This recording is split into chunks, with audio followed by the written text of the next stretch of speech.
The bows and the arrows were used since the dawn of history in Egypt and were made of leather and wood and linen. That's for the bow.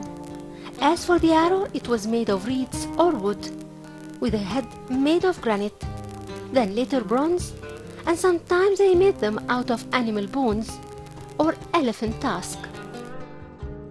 After refining the piece, it was fixated in a thin stick of reed and tied to it with a thread or a piece of leather. The bow and the arrow were considered the most important tools of hunting, and thus were very efficient and extremely needed in wars. Thus, we find them in the hands of the pharaohs and the Egyptian army in the scenes of battles, like the one represented on the walls of Abu Simbel temple. Hunting animals was one of the important skills that young men were keen to learn, not only for being a good sport, but also for the use of their meat. That happened in the deserts of Egypt, where the hunter hid behind the bushes or the sand dunes and surprised the animal by throwing ropes around it, called lasso. The types of animals that were hunted included wild oxen and deers and oryxes and the ibexes.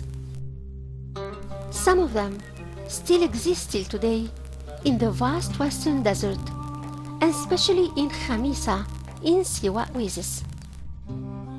In the eastern desert and in Sinai, there are other types of wild animals that used to be hunted and are now domesticated, like the wild goats or el-badan.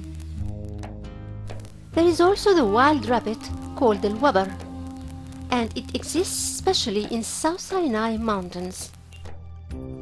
The tiger exists too, but it lives in solitude and lives by hunting deers and sheep and donkeys.